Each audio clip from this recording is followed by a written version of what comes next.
la Biblia dice y solo la Biblia, entonces sígala. No debería ser tan difícil, no debería ser tan difícil.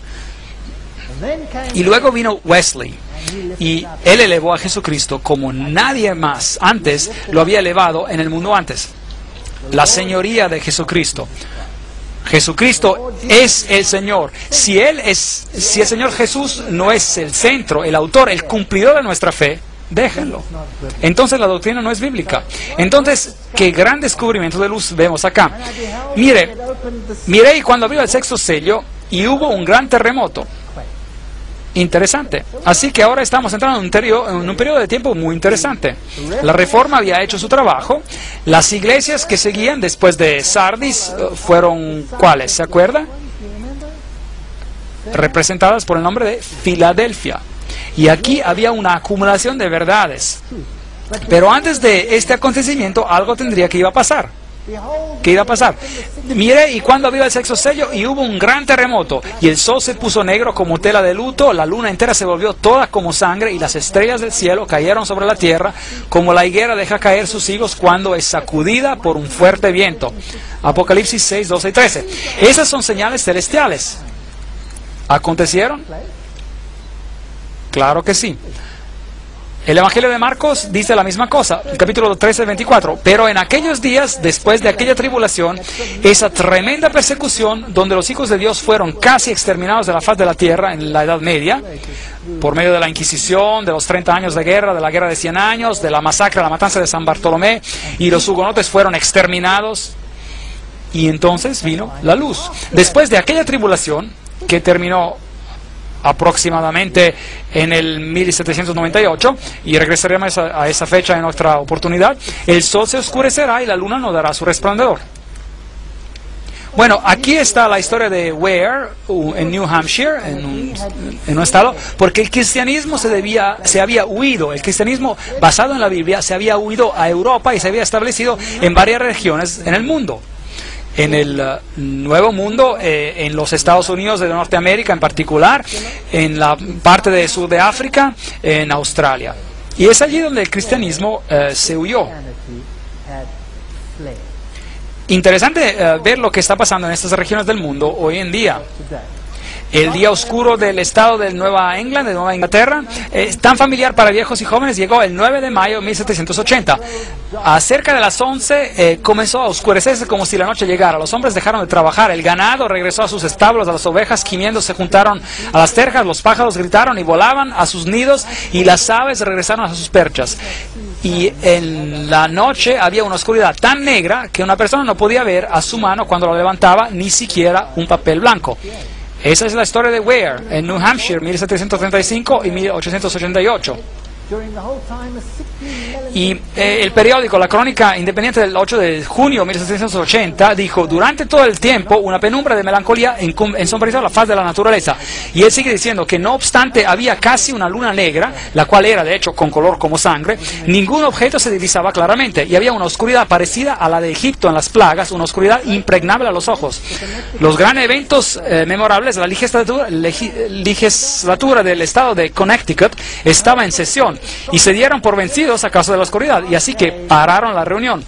Y Herschel, el gran astrónomo, admite que el día oscuro del 19 de mayo de 1780 es algo que la astronomía no puede explicar. No hubo eclipse, no había ninguna razón científicamente que aclarara este hecho, pero allí estaba la oscuridad justo a tiempo. Y luego, el 13 de noviembre de 1833, esta lluvia increíble del cielo con 200.000 meteoritos por hora, eran tan luminosos que se podía leer. Y lo interesante es que los meteoritos venían de un punto central. Normalmente, si hay estrellas fugaces, salen de todos los lados, pero no aquí. Aquí venían desde un punto central y se distribuían a lo largo del cielo. Nunca antes alguien había visto algo así. Y antes de todos estos eventos hubo el gran terremoto en Lisboa. Así que la secuencia está exactamente como en la Biblia. Y algo nuevo tenía que descubrirse. Bueno, William Miller fue el que lo descubrió, 1782 o 1849, quien empezó a redescubrir algo más en la Biblia. Y él descubrió algunas de las grandes profecías. En 2300 días el santuario será purificado. Y él calculó los días y descubrió la maravillosa profecía mesiánica de Jesús y de la purificación del santuario. Y él pensó, increíble. ¿Significa esto que Jesús viene otra vez? Y él empezó a predicar que Jesús regresaría en 1844, porque él pensaba que la purificación del santuario quería decir la purificación de la tierra. Pero por supuesto Jesús no regresó en 1844. Así que en 1840 había un grupo de creyentes que se llamaban adventistas. Ahora, estos no eran los adventistas del séptimo día. Ellos eran adventistas, personas que creían en el pronto retorno de Cristo. Y venían de cada denominación cristiana en estas áreas. Había bautistas, metodistas, presbiterianos, de todo tipo. Y ellos participaban. Más de 200 ministros de las varias denominaciones creyeron en estos estudios y que hicieron resucitar a las profecías nuevamente. Pero por supuesto no ocurrió, Jesús no regresó, pero por lo menos lo que ocurrió abrió la esperanza para la segunda venida. Y William Miller es el portavoz para el restablecimiento de la profecía y el rol de la profecía en la historia cristiana. Así que todas estas grandes verdades regresaron al pensamiento cristiano. Y luego, por supuesto, hubo una restauración final que tenía que ocurrir embarcando a todas las verdades. La ley de Dios, las doctrinas sobre la muerte y el infierno y todas estas cosas. ¿Cómo debemos vivir? ¿Cuáles son los parámetros que Dios requiere de nosotros? Todas estas cosas tenían que ser restauradas, porque seguramente Dios no terminaría este proceso sin que la luz resplandezca sobre su pueblo para abrir todas las verdades que se habían perdido. La verdad tenía que ser restaurada.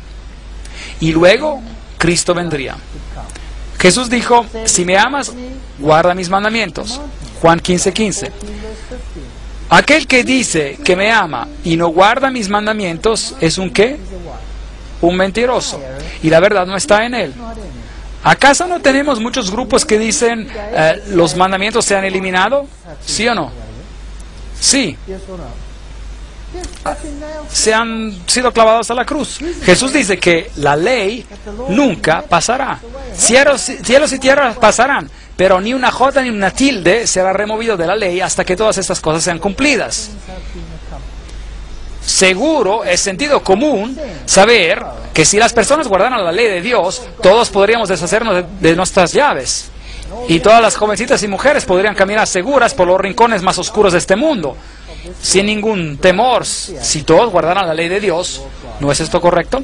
Entonces la ley de Dios va a ser un asunto en los últimos tiempos, especialmente cuando toda una organización ha tenido el descaro de cambiarla. Increíble. Decir que somos nosotros más grandes y más poderosos que Dios, que modificaremos a su ley. Pues en vano me honran enseñando como doctrinas mandamientos de hombres. Mateo 15:9. Cuando el hombre se eleva a sí mismo a la posición de o más allá que Dios, entonces usted sabrá que es tiempo de que Dios actúe. Será llamado reparador de muros derruidos, restaurador de calles transitables. Si dejas de profanar el sábado y no haces negocios en mi día santo, si llamas al sábado delicia y al día santo del Señor honorable. Habría una restauración de la brecha, de los muros derruidos, el muro que supuestamente es para protegernos del mal. La ley no fue hecha para restringirnos, la ley fue hecha para protegernos. Como un padre amoroso o una madre pondrían sus brazos alrededor de los niños y pondrían reglas para protegerlos. Y el sábado tenía que ser llamado una delicia, no una carga. Los judíos habían hecho del sábado una carga. Habían puesto tantas restricciones sobre el sábado que era miserable guardarlo. ¿Quién podría ser feliz si no estaba permitido caminar para ir a ver a seres queridos? Increíble. Así que tenía que haber una restauración del espíritu de la ley y de la fe en la palabra de Dios. El Apocalipsis de Juan nos revela todas estas cosas que harían de ocurrir. En medio del cielo vi volar a otro ángel que tenía el evangelio eterno para predicarlo a los habitantes de la tierra, a toda nación, tribu, lengua y pueblo. Decía en gran voz: temed a Dios y dadle gloria, porque la hora del juicio ha llegado. de su juicio ha llegado. Adorad a aquel que hizo el cielo y la tierra, el mar y las fuentes y de las aguas. Apocalipsis 14, 6, 7. El evangelio eterno tenía que ser restaurado. Ve, los judíos se apoyaban en la obediencia a la ley y crucificaron a Jesús en la cruz. Y los cristianos se apoyan en los méritos de Jesús y clavan a la ley en la cruz. Ambos ven solo la mitad del asunto. ¿No es correcto? La ley y el evangelio van juntos. Si quiere elegir a Jesús como su Salvador, debe prepararse para aceptarlo como su rey. ¿No es correcto? Y un rey es un gobernador. Y un gobernador, por su mismo nombre, gobierna, tiene reglas, ¿sí o no? Sí. ¿Y qué hay de tan difícil sobre amar a Jesús lo suficiente como para guardar sus mandamientos? No es tan difícil. Si yo amo a mi esposa con todo mi corazón y toda mi alma, ¿quisiera otra? Absolutamente no. Y si pienso en las consecuencias que podría causar, el dolor y el sufrimiento, ¿valdría la pena? No lo creo. Lo mismo con Dios. Si yo amo a Dios con todo mi corazón y toda mi alma, ¿quisiera servir a otro? ¿Y por qué no? Porque son inútiles, no me pueden salvar, no pueden hacer nada por mí. Aunque tuviera un motivo egoísta, lo mejor sería quedarme con Dios, ¿sí o no? Sí. Entonces la ley tiene sentido. Entonces, aquí hay un mensaje que dice, Dios es el creador. ¿Qué enseña el mundo? Que tú originaste de la evolución, que eres el producto de una roca. ¿Es eso lo que dicen? Sí. La tierra se disolvió, finalmente creando materiales de los cuales la vida se evolucionó espontáneamente. Así que usted salió de una roca. Yo creo que salí de una roca, pero de la roca eterna. Hay otras ovejas que no son de este redil, a esas también debo atraer, y oirán mi voz, y habrá un rebaño y un pastor. No puedes tener una verdad dividida. O hay verdad, o hay división. Y no puede haber unión en la falsedad. ¿Sí o no? No puede. O se tiene unión en la verdad o no hay unión. Solo hay una supuesta unión de unidad que al primer problema desaparecerá como si nunca hubiera existido en la falsedad. O está basada en la verdad la unión o está basada en nada. Aquí está la perseverancia de los santos, los que guardan los mandamientos de Dios y la fe de Jesús. Apocalipsis 14, 12. ¿Saben qué? Es una frase fascinante esta, la fe de Jesús. Increíble. La Biblia tiene normas muy elevadas. ¿Sabía que no es suficiente solo tener fe en Jesús? No es suficiente. Usted necesita tener la fe de Jesús. En la más grande adversidad, Jesús confió en los méritos de su Padre. ¿Sí o no? Sí. No importa lo que te pase, tú necesitas confiar así como Jesucristo confió. Esa es la norma, ese es el nivel. Bueno, Dios añade su mérito porque nosotros somos débiles y no podemos hacer esas cosas. Pero esta es la norma. Algo que anhelar, esperar, conseguir. Oh, yo quisiera tener esa fe, la fe de Jesús. Que estaría dispuesto a ir a la cruz porque Él me resucitaría. Y que sería de Él por la eternidad. Podría morir, no importa lo que pase. Jesús tenía esa fe. Necesitamos tener esa clase de fe. ¿Cuántas personas tienen esa clase de fe hoy en día? Las normas en la Biblia son altas, elevadas. Son elevadas por una razón. Y el mensaje sale al mundo que Jesucristo es el Señor. Y estamos justo ante de este punto en la historia. El cielo se replegó como un pergamino que se enrolla y todo monte y toda isla fueron removidos de sus lugares. Estudiamos todos los sellos. Estamos justo entre el sexto y el séptimo sello. La siguiente cosa que pasa, cuando el último sello es abierto, entonces el testamento de Dios es abierto y el reino es dado al Señor. Eso significa que Jesús toma control pleno de este planeta. Y Él viene otra vez. Hemos pasado por la historia. Somos las últimas personas, las últimas en este último gran mensaje. Los reyes de la tierra, los grandes, los ricos, los capitanes, los poderosos, todo esclavo y todo libre, se escondieron en las cuevas y entre las peñas de los montes y decían a los montes y a las peñas: